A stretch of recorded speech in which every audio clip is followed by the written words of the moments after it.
Fala galera, saudações rubro-negras, isso aqui é Flamengo, muito bem-vindos ao canal Paparazzo Rubro-Negro. Você que está chegando eu convido a seguir, curtir, compartilhar em todas as plataformas. Você que está no YouTube eu convido a se inscrever aqui embaixo, acionar a notificação no sininho, deixar aquele like maroto no vídeo. Começar aqui, cara, eu quero começar aqui trazendo uma situação que eu tô revoltado, cara, revoltado. É inacreditável o que aconteceu. E eu avisava, eles estão colocando juiz mineiro, juiz de Minas Gerais para apitar o jogo do Flamengo, sendo que o vice-líder é o Cruzeiro, que é de Minas. Eles vão fazer de tudo para prejudicar o Flamengo. Eles deram cartão amarelo inacreditável no Jorginho e depois eles tiraram o Bruno Henrique do jogo contra o Fluminense. Eles deram um cartão amarelo no Bruno Henrique, que foi pouco comentado, mas que o lance é inacreditável. Foi pênalti do goleiro do Santos, do Brasão, em cima do Bruno Henrique. Foi pênalti dele. Ó, eu tenho o lance aqui para mostrar para vocês, porque é inacreditável, cara. É inacreditável. Olha isso. Olha só. Ele chuta a bola e ele deixa o pé na coxa do Bruno Henrique. Ele deixa o pé na coxa do Bruno Henrique. O Bruno Henrique não faz nada. O juiz disse o quê? Que o Bruno Henrique fez falta no goleiro e deu cartão amarelo no Bruno Henrique. Por isso o Bruno Henrique estava pedindo a revisão para o árbitro mineiro. Por isso, né, a arbitragem brasileira é uma vergonha. Chega, não dá para ficar... é erro. Não é erro. Isso é um absurdo, isso é um escárnio. A arbitragem brasileira, e o que faz com o Flamengo, essa perseguição com o Flamengo, porque esse lance aí tira o Bruno Henrique, o atacante do Flamengo, do jogo contra o Fluminense. E era um pênalti, porque independente, o goleiro bateu na bola, depois ele faz a falta, ele entra com a chuteira com as travas da chuteira na coxa do Bruno Henrique. É pênalti claríssimo. Por isso o Bruno Henrique estava pedindo a revisão. Então, gente, é inadmissível, tá? O Bruno Henrique levar esse cartão, ficar fora do jogo contra o Fluminense. É inadmissível o árbitro não checar o VAR. Ele não queria checar o VAR. Talvez o VAR nem tenha falado nada também, né? Cara, é surreal. É uma vergonha o que acontece na arbitragem do futebol brasileiro. É uma vergonha o que fizeram com o Flamengo ontem. Independente, deu espaço, deixou o Neymar fazer o gol. O Flamengo dominou, era para ganhar o jogo, jogou mais.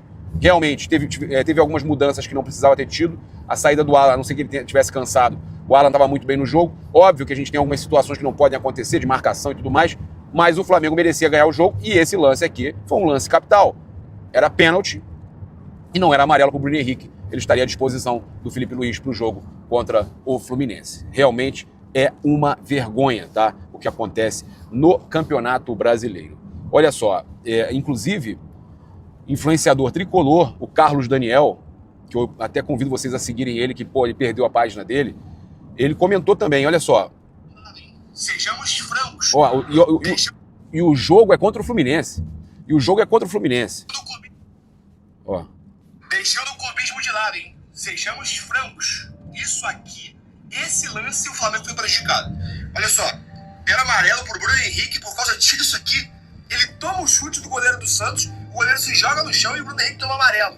Foi o que aconteceu. Pior, além de tomar o amarelo, o Bruno Henrique está de fora do próximo jogo, que vai ser contra o Fluminense no Campeonato Brasileiro, porque ele tomou o terceiro cartão amarelo. Sim. Se esse mesmo lance que você acabou de ver fosse no meio de campo, ninguém ia marcar nada, não ia ser falta, nem falta seria. O Brasão, ele vai chutar, o Bruno Henrique vai tentar disputar, nem vai com força, nem encosta no Brasão. O Brasão que chuta ele e mesmo assim o Bruno Henrique tomou o cartão amarelo. Cara, a gente comenta sobre futebol, deixando o clubismo de lado. Se fosse o meu time, se fosse qualquer outro time, eu estaria falando, sabe? São lances no futebol que são importantes e podem decidir um jogo. Pra você ter ideia, né? Não atrapalhou somente o Flamengo no jogo contra o Santos, como no próximo jogo contra o Fluminense, que o Flamengo vai perder um jogador muito importante pro seu elenco. Deixando o clubismo de lado, hein? Sejamos francos. Muito bacana do Carlos Daniel deixar o clubismo de lado e falar com seriedade sobre o absurdo que estão fazendo, a arbitragem está fazendo com o Flamengo. A vergonha, né? E beneficiando o próprio Fluminense, que ele torce. E foi legal da parte dele fazer isso, tá? Inclusive aí, a gente teve o Léo Pereira falando, né, sobre a questão do jogo de ontem, né? Que aconteceu, né, do gol do Neymar. O Léo Ortiz, a gente sabe que está passando por exames aí, e acredito eu vai estar à disposição. Então o Léo Pereira falou o seguinte, olha, faltou ao time o último passe. Criamos pouco para uma equipe que está liderando o campeonato e que sempre marca gols. Faltou criação para poder concluir e sair com um resultado positivo. Sabíamos que eles jogariam por uma bola e tiveram essa chance. foi um descuido nosso, e isso não pode acontecer com quem quer ser campeão brasileiro. Mas teve esse lance que a gente foi prejudicado também do Bruno Henrique, que era pênalti, tá? É o Neymar, né? Sempre que tem uma marcação diferenciada em cima dele, tem que ter, mas a gente fez o nosso jogo sem pensar muito no Neymar. A gente sabia que ele podia definir o jogo em uma jogada e, como eu falei, foi um descuido nosso, que não pode ter, né? E o Léo mesmo sabe disso, não pode ter esse descuido. Agora, o Flamengo sentiu também a falta de peças para reposição. O Flamengo não avança na contratação de ninguém, a não ser que bote muito dinheiro na mesa. Porque eu falei que os russos sabem que o Flamengo recebeu à vista o valor do Gerson, os 25 milhões de euros à vista da multa do Gerson, e o Flamengo, para dar uma resposta para a torcida com relação à contratação, não vai medir o esforço, a questão financeira. O Flamengo vai querer pagar os tubos para trazer alguém, né? Flamengo, leia-se José Boto, né? Que vai querer mostrar serviço e vai trazer jogador, vai pagar 3 vezes mais o valor do jogador, inclusive a informação que saiu ainda agora, ele pagando 3 vezes mais, cara, vou até postar aqui, 3 vezes mais é um esculacho. Olha só, notícia aqui do AS da Colômbia. Flamengo aumenta a proposta por Carrascal. Segundo o jornal AS Colômbia, o Flamengo aumentou a oferta por Jorge Carrascal do Dinamo Moscou. O rubro-negro subiu a proposta de 12 para 15 milhões de euros, cerca de 96 milhões de reais, para contratar o colombiano, que a melhor venda dele foi 6. O Flamengo vai pagar 3 vezes mais, quase, 15.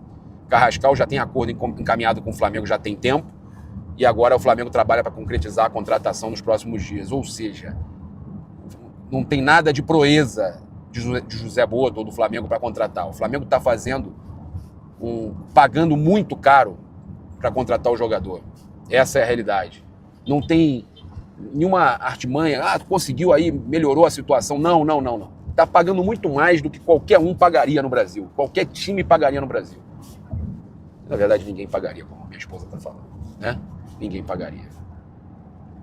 Então, eu acho uma vergonha o Flamengo precisar pagar tão caro para contratar um jogador, para ter a sua primeira contratação aí após a Copa do Mundo de Clubes. Eu, sinceramente, acho isso vergonhoso, tá? Olha, o Flamengo aí se tornou patrimônio histórico, cultural e imaterial do Rio de Janeiro, tá? Então, trazer aqui essa notícia aqui, que a deputada Verônica Lima foi autora da PL 246823, Assembleia Legislativa do Rio de Janeiro aprovou em segunda discussão, dia 24 de junho, a medida seguiu para o governo que sancionou. Futebol é a coisa mais séria, é uma cadeia produtiva que impacta positivamente a economia do nosso país e do Estado, e o Clube de Regatas do Flamengo é o time brasileiro que mais faz a alegria do povo, né? Fez a alegria também do Neymar ontem, ressuscitou o Neymar, é brincadeira, né? Mas é isso, então o Flamengo tendo aí, virando patrimônio histórico, cultural e material do Rio de Janeiro. Parabéns aí ao Flamengo, né, que ressuscitou o Neymar. Trazer aqui também para vocês que a gente, cara, eu tenho visto aqui, eu tenho acompanhado umas situações de vazamento de novo de escalação, de vazamento de cortina de fumaça, de jogador, né, e escolhem alguns jornalistas em específicos, ora é um jornalista, ora é Globo Esporte, cara, cada hora é um. Mas eu começo a perceber também, e abre o olho, Felipe Luiz, que tem gente que está perto de você aí, e aí eu não sei se é o próprio dirigente aí, o Boto, eu não sei se é empresário de jogador, se é jogador, tem gente que está passando informação perto de você. E tem gente que está também passando algumas situações para você ser criticado, para tirar o deles da reta e para você ser criticado. Porque os mesmos jornalistas que recebem informação estão atacando o Felipe Luiz por algumas outras questões.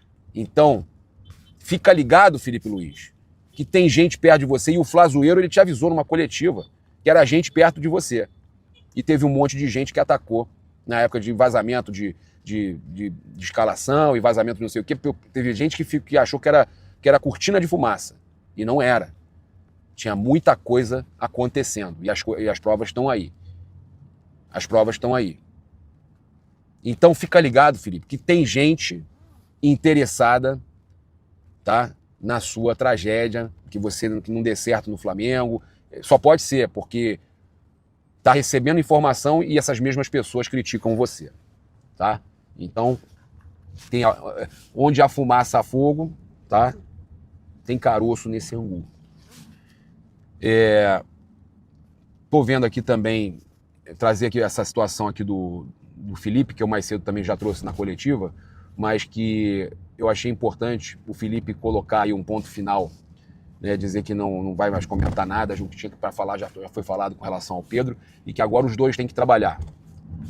E Felipe, você precisa do Pedro, e o Pedro precisa do Felipe. Então, o Pedro tem que se dedicar nos treinos, o Flamengo vai jogar contra o Fluminense, é um jogo importante, o Pedro tem que estar à disposição, e eu acredito que vai dar tudo certo. Felipe vai acompanhar os treinos dele, vai utilizar o Pedro, porque vai precisar do Pedro contra o Fluminense. Passa a borracha, o Pedro faz o gol contra o Fluminense, comemora, abraça o Felipe. Felipe já falou que o assunto está encerrado. Então eu espero que vocês entendam que tanto um quanto o outro pode ter os seus erros, né? Eu já falei aqui que eu acho que o Pedro estava errado em uma série de coisas e que eu acho que o Felipe fez certo até de expor certas coisas e que também ele não podia perder o grupo. Mas eu acho que não importa agora quem está certo e quem está errado. É hora de trabalhar, e foi isso que o Felipe falou. É hora de trabalhar, é hora de se unir, porque a gente precisa dessa união para vencer o Fluminense e para voltar aos trilhos, tá? Trazer aqui que um time espanhol anunciou a contratação de jogador do Flamengo, tá? Então, o jovem goleiro Caio Baroni, cria das categorias base do Flamengo, foi anunciado nesta quarta-feira como novo reforço do Celta de Vigo, da Espanha. 19 anos, o jovem tem 19, já tinha se despedido do Flamengo nas redes sociais, e ele falou o seguinte: saio com a cabeça erguida, com a certeza de que dei o meu máximo todos os dias, o Flamengo faz parte da minha história e vai ficar no meu coração para sempre. Ele é muito bom, tá, o Caio Baroni. Então o Flamengo liberou o jovem goleiro sem custo, mas manteve 30% dos direitos do atleta, e o Celta de Vigo ficou com 70% por contrato válido até 2028. A princípio, o Caio chega para reforçar o time B. Então, a gente sabe que o Flamengo vai estar fazendo isso, algumas negociações para ganhar no futuro. O Flamengo mantém 30% e ele está na vitrine lá na Europa, num clube espanhol, o Celta de Vigo, tá? Então, o Caio Baroni, jogador do Flamengo, deixou o Flamengo e agora o Flamengo só tem 30% dele, mas ele está na vitrine lá no futebol europeu. Trazer aqui, para a gente finalizar, que o Wesley autorizou negociações, tá, com o Zenit, tá? O Flamengo pode vender o jogador. A Roma fez uma proposta que não agradou o Flamengo.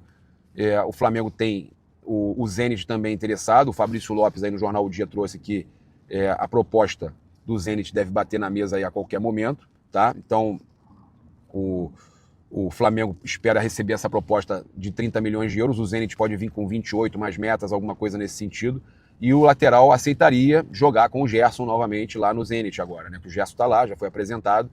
Então, o Zenit, segundo o jornalista, já ofereceu inicialmente 25 milhões de euros mais variáveis, que chegariam ali a 28, e pode ser que eles aumentem, tá? Se ele arredondar isso para 30 milhões de euros, a chance do Wesley ir para o Zenit jogar com o Gerson novamente, ela existe, tá? Então, o jornalista também trouxe que o Wesley deu aval para ser vendido ao Zenit pelo fator do Gerson, tá lá e tudo mais. Então, o Gerson e o Wesley podem se juntar novamente agora na Rússia. Lembrando que o Flamengo recebeu à vista pelo Gerson, mas pelo Wesley provavelmente será uma negociação parcelada. De qualquer forma, é um valor alto e eu só espero que o Flamengo não continue pagando alto para contratar jogador só para dar uma satisfação à torcida, que é o que está fazendo o seu José Boto, tá certo? Convido você a se inscrever no canal, acionar a notificação no sininho, deixar aquele like maroto no vídeo. Saudações rubro-negras, isso aqui é Flamengo. Valeu!